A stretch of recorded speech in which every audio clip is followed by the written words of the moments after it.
A very good morning students. आप सभी विद्यार्थियों का हिंदी कक्षा में स्वागत है। आज हम हिंदी रीडर में पाठ 14 दादी माँ पर आधारित यह पाठ पढ़ेंगे। सभी विद्यार्थी अपनी हिंदी रीडर किताब निकाल लीजिए, पेज नंबर 89 पर आ जाइए। यह कहानी लेखक ने लिखी है। लेखक द्वारा दादी माँ कहानी लिखने का उद्देश्य यह है कि जीवन की ऐसी मधुर यादें होती हैं जो कभी भी नहीं भूलती और कई यादें हमें प्रेरणा देती हैं। इस पाठ से भी हमें यह सीख मिलती है कि जब लेखक को अपनी दादी माँ की मृत्यु का संदेश मिलता है तो वह अपने बचपन की यादों में खो जाता है जो दादी के साथ जुड़ी थी। इसलिए उन यादों में खोकर लेखक को यह विश्वास ही नहीं होता था कि दादी की मृत्यु हो गई। अतः इस संस्मरण को जीवित रखने के लिए लेखक ने इस कहानी को लिखा है। तो आइए इस पाठ को पढ़ते हैं। कमज़ोरी ही है अपनी, पर सच तो यह है कि ज़रा सी कठिनाई पड़ते बीसों गर्मी, बरसात और वसंत देखने के बाद भी मेरा मन सदा नहीं तो प्रायः अनमना सा हो जाता है। मेरे शुभचिंतक का अर्थ होता है हितैषी। मेरे शुभचिंतक मित्र मुँह पर मुझे प्रसन्न करने के लिए आने वाली छुट्टियों की सूचना देते हैं और पीठ पीछे मुझे कमज़ोर और ज़रा सी प्रतिकूलता से घबराने वाला कहकर मेरा मजाक उड़ाते हैं। मैं सोचता हूँ, अच्छा अब कभी उन बातों को न सोचूंगा। ठीक है, जाने दो, सोचने से होता ही क्या है। पर बरबस मेरी आंखों के सामने शरद की शीत किरणों के समान स्वच्छ शीतल किसी की धुंधली छाया नाच उठती है। इस पैराग्राफ में लेखक ने बताया है कि उन्होंने 20 साल की जो गर्मी, बरसात और वसंत जो भी देखा है वह हमेशा अपने परिवार के बारे में सोचकर उनका मन जो है वह उदास हो जाता है। और उनके जो मित्र होते हैं जो कि हितैषी है, उनका हित चाहने वाले, वह उनके मुंह पर उन्हें खुश करने के लिए छुट्टियों में आने का सूचना देते हैं और पीठ पीछे उन्हें कमज़ोर और ज़रा सी छोटी सी बात पर घबराने वाला कहकर उनका मजाक उड़ाते हैं। किसका मजाक उड़ाते हैं? लेखक का।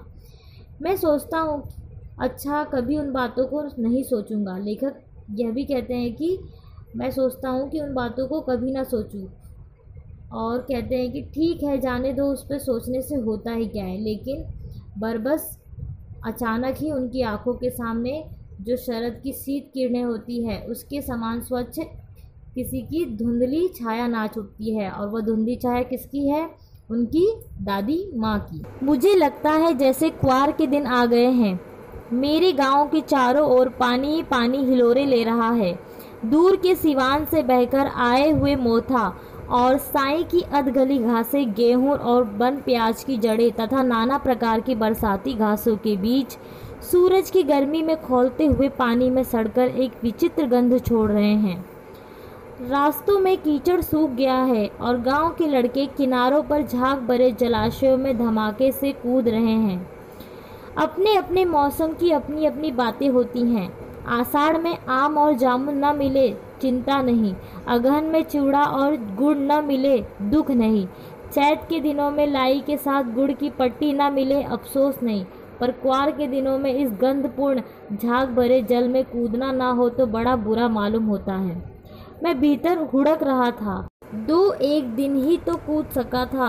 नहा धोकर बीमार हो गया। हल्की बीमारी न जाने क्यों मुझे अच्छी लगती है। थोड़ा थोड़ा ज्वर हो, सर में साधारण दर्द और खाने के लिए दिन भर नींबू और साबू। लेकिन इस बार ऐसी चीज़ नहीं थी। ज्वर जो चढ़ा तो चढ़ता ही गया, रजाई पर रजाई, और उतरा रात 12 बजे के बाद।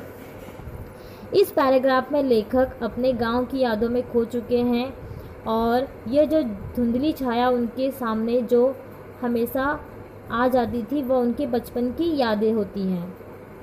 लेखक इस पैराग्राफ में अपने गांव की यादों बताते हैं, अपनी गांव के यादों के बारे में बताते हैं कि वह किस तरह से जो क्वार के दिनों में वे गंधपूर्ण झाग भरे जल में कूदते थे और उन्हें वह सब अच्छा लगता था। और एक बार उन्होंने इस पानी में बहुत मस्ती की थी और उसके बाद वो क्या हो गए थे, उसके बाद वे बीमार हो गए थे और उनको हल्की बीमारी बहुत अच्छी लगती थी क्योंकि उनकी देखभाल की जाती थी और उनको दिन भर साबु और नींबू दिया जाता था।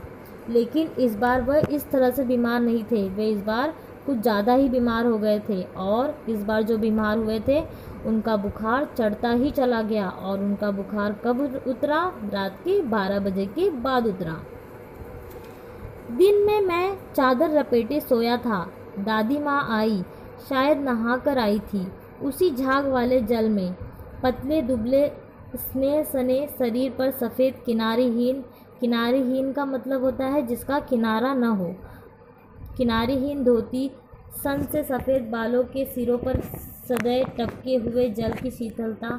आते ही उन्होंने सिर पेट छुए, आंचल की गांठ खोल किसी अदृश्य शक्तिधारी के चबूतरे की मिट्टी मुंह में डाली, माथे पर लगाई। दिन रात चारपाई के पास बैठी रहती, कभी पंखा झलकती, कभी जलते हुए हाथ पैर कपड़े से सहलाती, फिर सिर पर दालचीनी का लेप करती और 20 बार छू छू कर ज्वर का अनुमान करती। हांडी में पानी आया कि नहीं, उसे पीपल की छाल से छौंका कि नहीं, खिचड़ी में मूंग की दाल एकदम मिल तो गई है, कोई बीमार के घर से सीधे बाहर से आकर तो नहीं चला गया, आदि लाखों प्रश्न पूछ कर घर वालों को परेशान कर। इस पैराग्राफ में लेखक ने दादी माँ के बारे में बताया है। लेखक जब बचपन में बीमार हुए थे तो दादी माँ ने उनकी देखभाल की थी और किस तरह से उनका सेवा किया था, और वह सारी चीज़ें उन्हें आज भी याद है। किसे याद है? लेखक को याद है। लेखक यहाँ पे दादी का चरित्र वर्णन करते हुए कहते हैं कि वो पतले दुबले शरीर वाली थी और किनारीहीन धोती पहनती थी और उनके बाल पूरी तरह से सफ़ेद हो चुके थे और उनके बालों से जो पानी टपकता था वह शीतलता वाले जल थे। यह सब चीज़ें वह दादी माँ का वर्णन करते हुए बताते हैं। और दादी माँ जब भी उनके तबीयत ख़राब होती थी तो वो क्या करती थी? वो आते ही सिर पेट छूती थी और आंचल की गांठ खोलकर किसी शक्तिधारी चबूतरे की मिट्टी मुंह में डालकर माथे पर लगाती थी। दिन रात वह चारपाई के पास बैठी रहती थी और किस तरह से वह लेखक की चिंता करते हुए कभी पंखा झलकती, कभी हाथ पैर पर सहलाती। इस तरह से उनकी क्या करती थी? सेवा करती थी और अनुमान लगाती थी और बार बार उन्हें छूकर बुखार का अनुमान लगाती थी कि बुखार उतरा है कि नहीं, और हांडी में पानी गर्म आया कि नहीं, उसे पीपल की छाल से छौंका कि नहीं। इस तरह से लाखों प्रकार के प्रश्न पूछ कर वह घर वालों को परेशान कर देती थी। दादी माँ को गवई गांव की 50 किस्म की दवाई के नाम याद थे। दादी माँ को कितने दवाई याद थे? 50 किस्म की दवाई के नाम याद थे। गांव में कोई बीमार होता तो उसके पास पहुंचती और वहाँ भी वही काम करती, हाथ छूना, माथा छूना, पेट छूना, फिर भूत से लेकर मलेरिया, सरसाम, निमोनिया तक का अनुमान विश्वास के साथ सुनाती। महामारी और विषुचिका के दिनों में रोज़ सवेरे उठकर स्नान के बाद लवंग और गुड़ मिश्रित जलधार, गुग्गल और धूप सफाई कोई उनसे सीख ले। दवा में देर होती, मिश्री या शहद खत्म हो जाता, चादर या गिलाफ यानी रजाई, चादर या गिलाफ नहीं बदले जाते तो वह ऐसे पागल हो जाती, किस तरह से वे चिंतित हो जाती थी कि ये सब चीज़ें क्यों नहीं की गई है। दादी माँ को 50 तरह की किस्म की दवाई याद रहती थी। अगर गांव में कोई बीमार भी होता था तो क्या करती थी? वह उनके पास पहुंच जाती और तुरंत वही काम करती जो लेखक के साथ करती थी। हाथ छूती थी, माथा छूती थी, पेट छूती थी, ये सब छूकर वह एकदम विश्वास के साथ उस बीमारी का नाम बता देती थी कि जो बीमारी उसे है। महामारी और विषुचिका के जब दिन फैले थे तो दादी माँ क्या करती थी? सुबह उठकर लवंग और गुड़ मिश्रित जल धार बनाती थी, गुग्गल और धूप, ये सारी चीज़ें वह महामारी और विषुचिका के दिनों में करती थी। सफाई कोई उनसे सीख ले, उन्हें सफाई बहुत अच्छी लगती थी। दवा में देर होती या मिश्री शहद खत्म हो जाता, चादर या रजाई न बदली जाती तो वह पागल हो जाती थी। बुखार तो मुझे अब भी आता है, लेखक बताते हैं, ये बचपन की बातें। और अब लेखक बड़े हो चुके हैं, 20 साल के हो चुके हैं। वो कहते हैं कि बुखार तो मुझे आज भी आता है, नौकर पानी दे जाता है, मेस महाराज अपने मन से पकाकर खिचड़ी या साबू, डॉक्टर साहब आकर नाड़ी देख जाते हैं और कुनैन मिक्सचर की शीशी की तिताई के डर से बुखार भाग भी जाता है, पर ना जाने क्यों ऐसे बुखार को बुलाने का जी नहीं होता।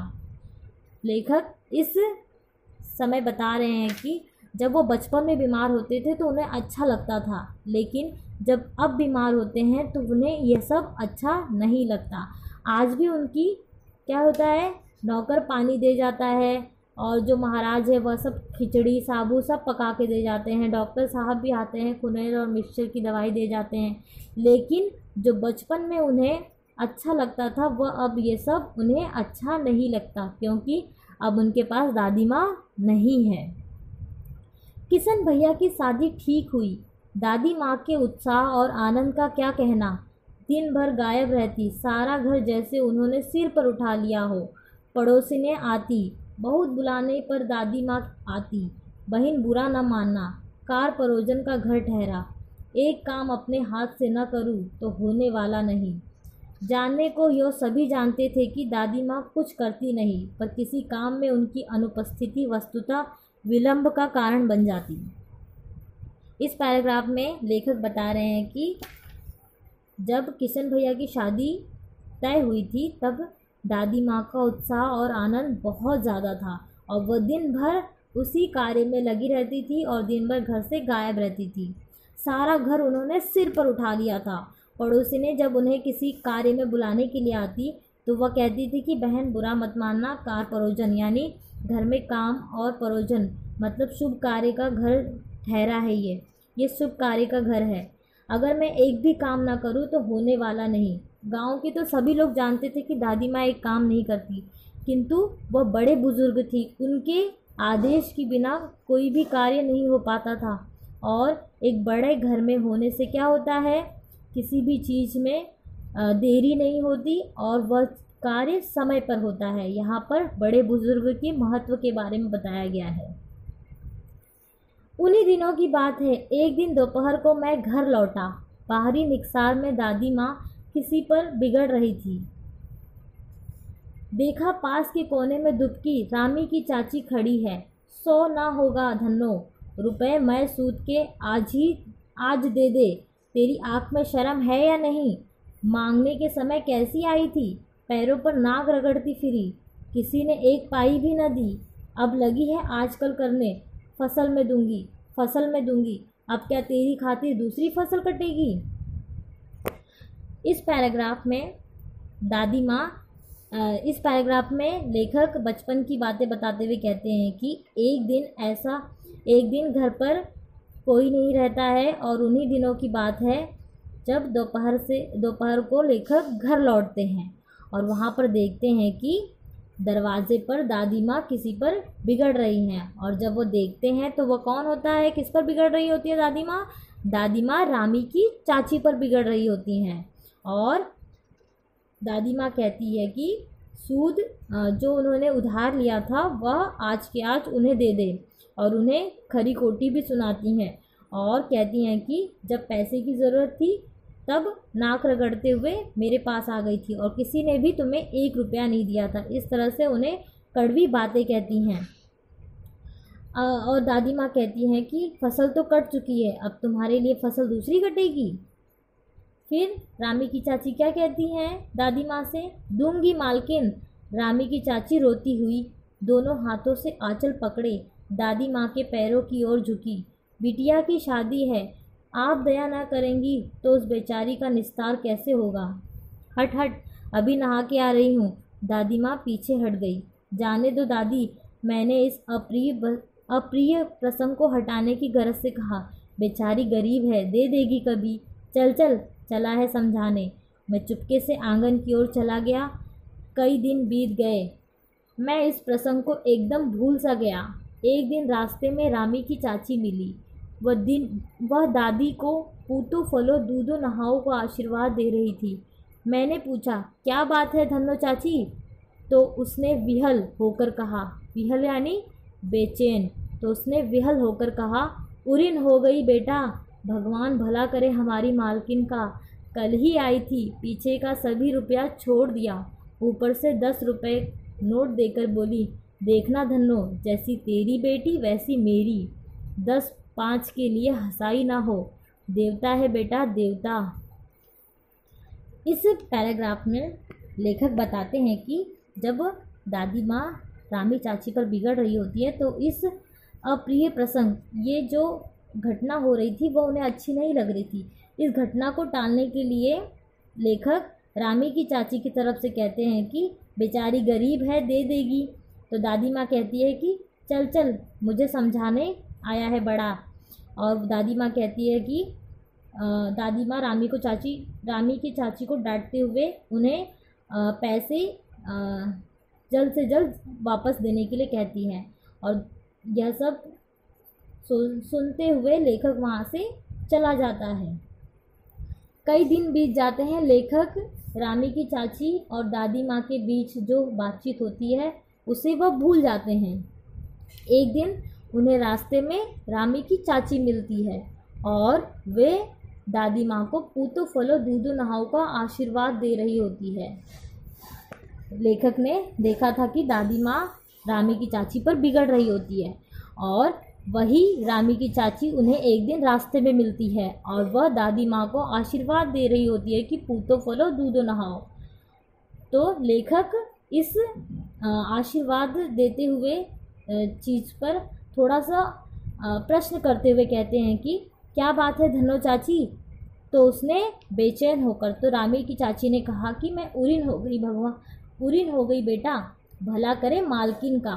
वह कहती हैं कि मैं तो धन्य हो गई बेटा, आप भगवान मालकिन का भला करें। और वह दादी माँ के बारे में बताती हैं कि कल दादी माँ आई थी और उन्होंने पीछे से जो भी रुपया बाकी था वह सब उन्होंने माफ़ कर दिया और 10 रुपये देकर बोलती हैं कि जैसी तुम्हारी बेटी वैसी मेरी बेटी, 10-5 के लिए हंसाई ना हो, किसी के सामने 10-5 रुपये के लिए कोई तुम्हारे पर हंसे नहीं।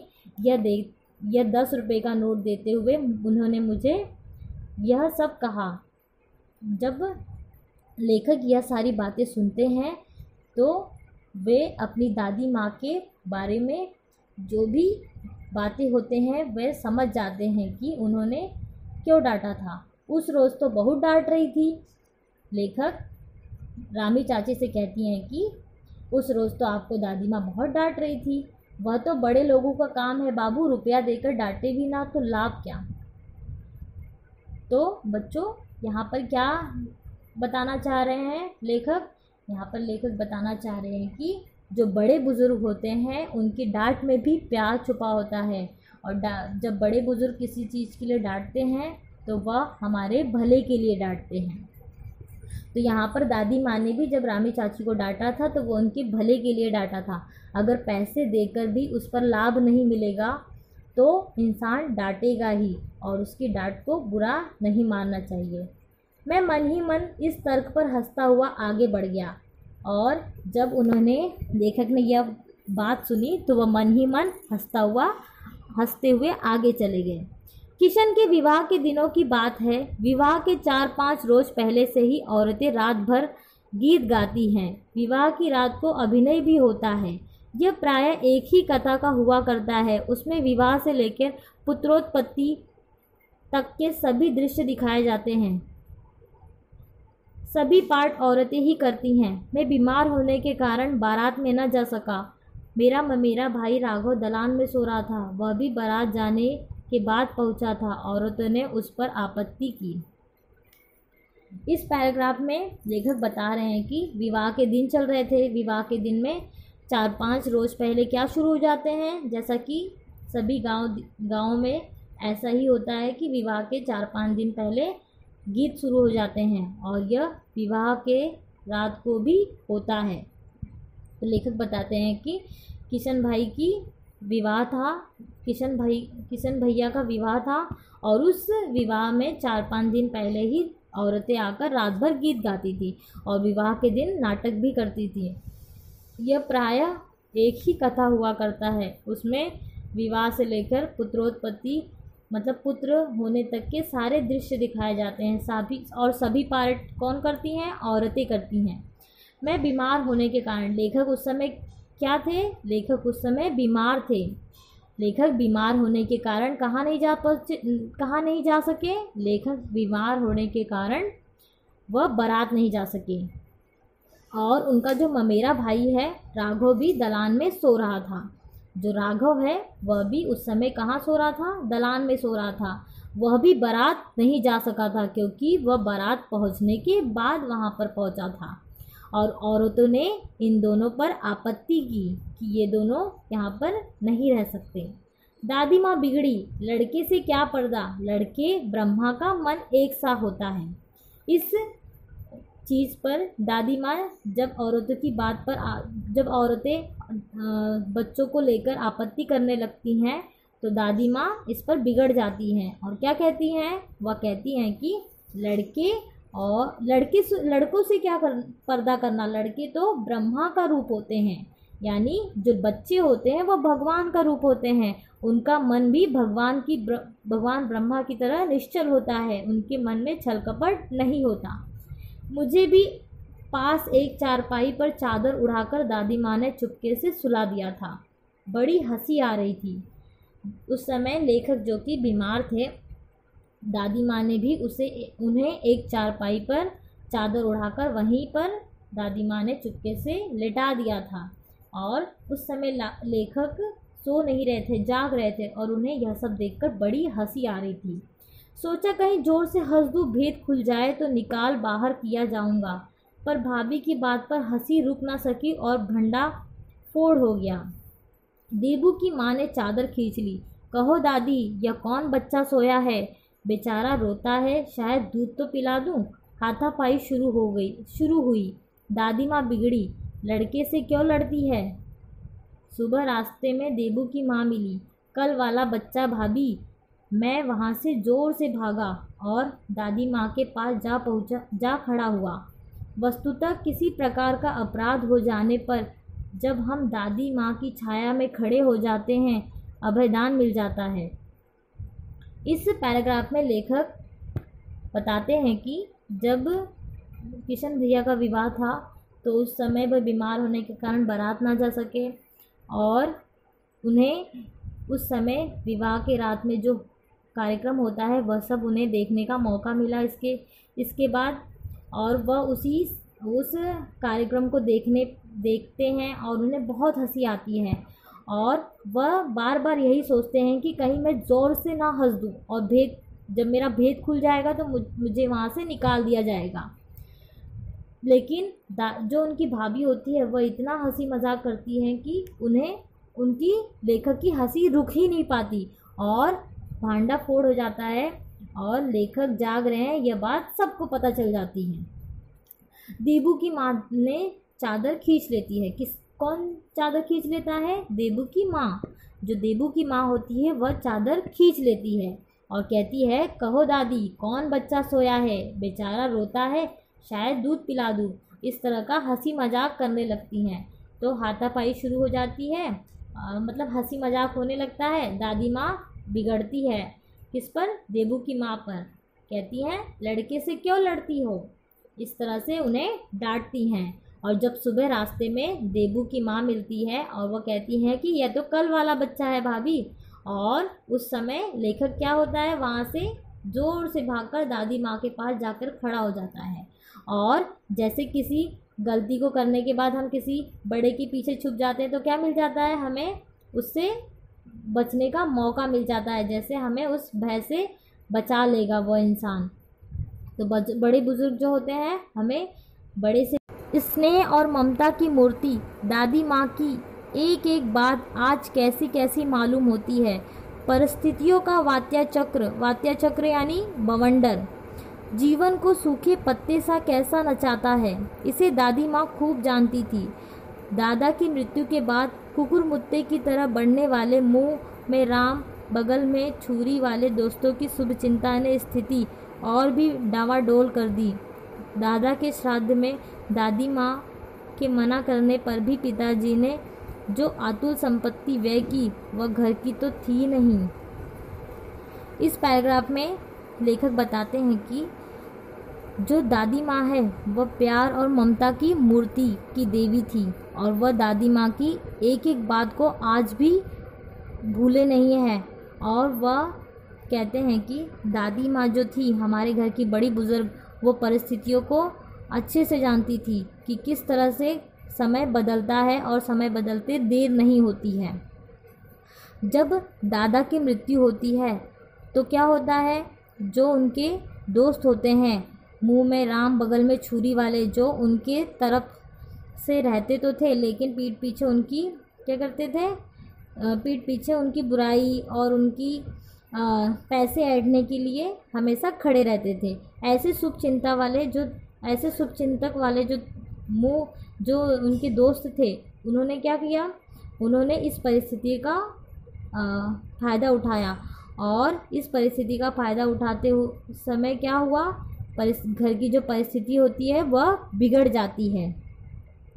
दादा के जब श्राद्ध होता है तो उस समय दादी माँ बहुत मना करती है पिताजी को कि इतनी संपत्ति नष्ट न करें, इतनी संपत्ति ना व्यय करें, इतनी संपत्ति ना खर्च करें, क्योंकि वह जो संपत्ति वह खर्च कर रहे होते हैं वह भी उधार की ली होती है, वह उनके घर की संपत्ति नहीं होती है।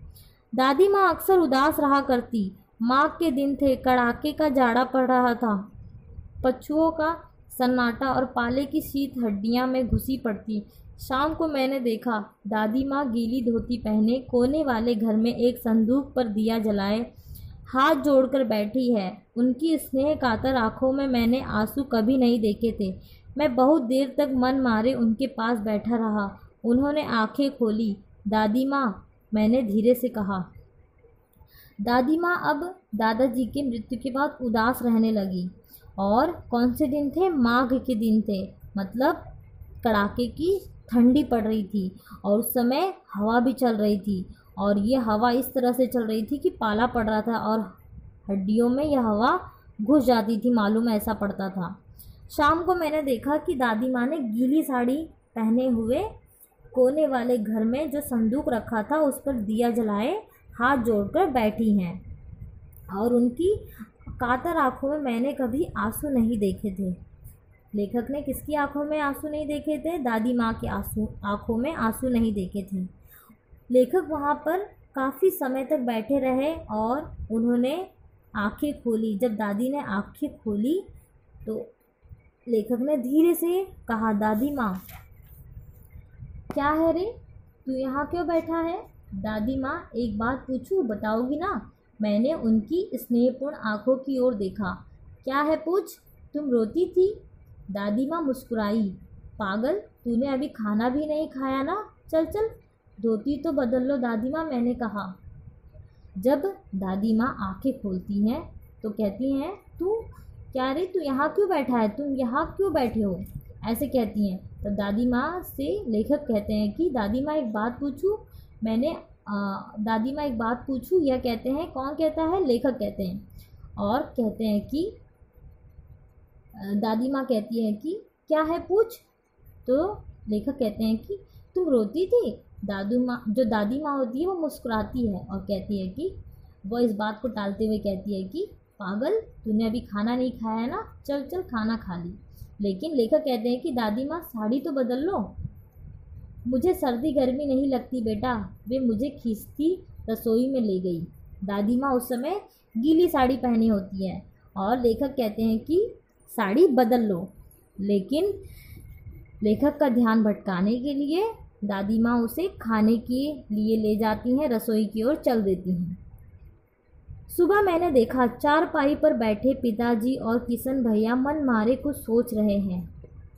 सुबह जब लेखक उठते हैं और वह देखते हैं कि चारपाई पर कौन बैठा है, चारपाई पर उनके भैया और पिताजी बैठे हैं और कुछ सोच रहे हैं। दूसरा चारा ही क्या है, बाबू बोले, रुपया कोई देता नहीं, कितने के तो अभी पिछले भी बाकी है। वे रोने रोने से हो गए।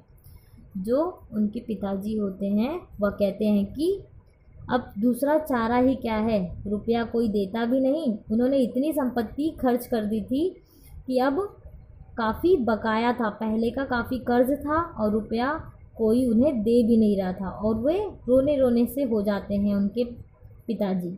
रोता क्या है रे? कौन कहता है? दादी माँ कहती है। क्या कहती हैं? रोता क्यों है रे? दादी माँ ने उनका माथा सहलाते हुए कहा। मैं तो अभी हूँ हुई। उन्होंने संदूक खोलकर एक चमकती सी चीज़ निकाली। तेरे दादा ने यह कंगन मुझे इसी दिन के लिए पहनाया था। उनका गला भर आया।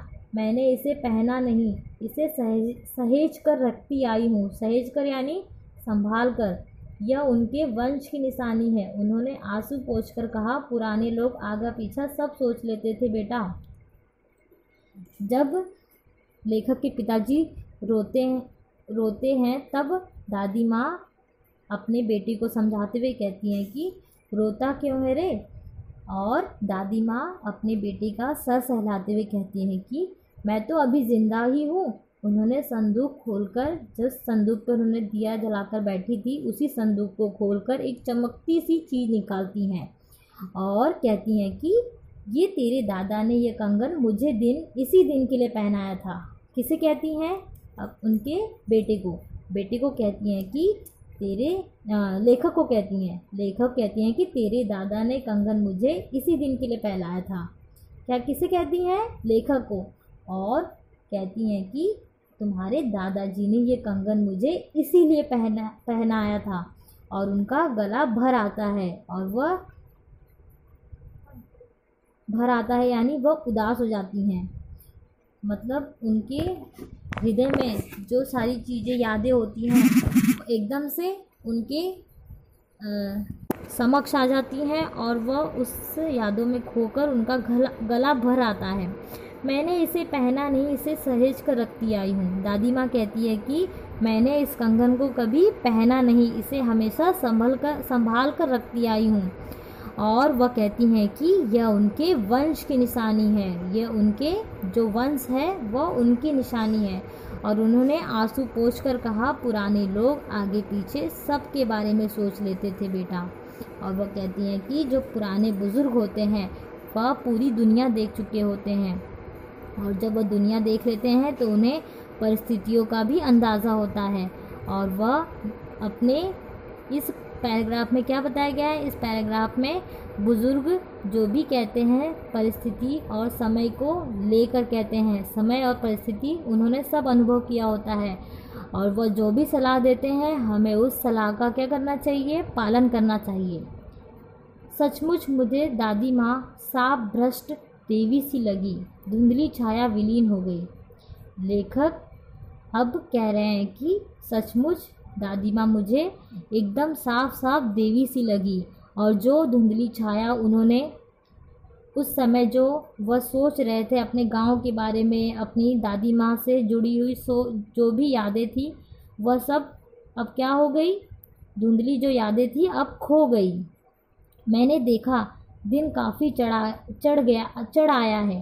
अब लेखक कह रहे हैं कि मैंने देखा कि दिन अब काफ़ी चढ़ आया है। पास के लंबे खजूर के पेड़ से उड़कर एक कौवा अपनी घिनौनी काली आंखें फैलाकर मेरी खिड़की पर बैठ गया। हाथ में अब भी किशन भैया का पत्र काँप रहा है। लेखक जो अपने घर की यादें, घर के बारे में सोच रहे थे, अपनी दादी माँ से जुड़ी सारी परिस्थितियों के बारे में सोच रहे थे, जो भी बातें यहाँ पर कही गई है वह क्या है? वह उनको पत्र आया है। और वह पत्र में क्या लिखा है? उस पत्र में लिखा है कि दादी माँ अब नहीं रही। यह पत्र में क्या लिखा है बच्चों? इस पत्र में लिखा है कि उनकी जो दादी है वह अब नहीं रही। हाथ में अब भी किशन भैया का जो पत्र मिला है वह भी काँप रहा है। क्यों काँप रहा है? क्योंकि उस पत्र में खबर जो है वह बहुत ही दिल दहलाने वाली है, बहुत ही दुखदाई वाली पत्र है। उस पत्र में दादी माँ के बारे में लिखा गया है जिनसे उनकी काफ़ी यादें जुड़ी हुई हैं। काली चींटियों सी कतारें धूमिल हो रही हैं। आंखों पर विश्वास नहीं होता। मन बार बार अपने से ही पूछ बैठता है, क्या सचमुच दादी माँ नहीं रही? अभी भी लेखक को यह विश्वास नहीं हो रहा है कि उनकी दादी माँ अब नहीं रही। वह बार बार अपने मन से यही पूछ बैठते हैं, क्या सचमुच दादी माँ नहीं रही? तो बच्चों, दादी माँ कहानी से आपको क्या प्रेरणा मिलती है? दादी माँ कहानी से हमें यह प्रेरणा मिलती है कि बड़ों की सीख सदैव महत्वपूर्ण होती है। हमें अपने बुज़ुर्गों की भावनाओं का समझकर उनका सम्मान करना चाहिए। हमें सदैव उनका पूरा ख्याल रखना चाहिए। जिस प्रकार उन्होंने हमारी चिंता व परवाह की, वैसे ही हमें उनकी बुढ़ापे में करनी चाहिए। बुज़ुर्ग मान सम्मान के भूखे होते हैं। हमें उन्हें सदैव सम्मान देना चाहिए तथा मुश्किल समय में उनको सहारा देना चाहिए। तो स्टूडेंट्स, इस तरह से हमने आज पार्ट 14 दादी माँ पार्ट पढ़ा। इसी के आधार पर आपको असाइनमेंट दिया जाएगा, जिसे पूर्ण करके आपको कल शाम 5 बजे से पहले जमा करना होगा। धन्यवाद।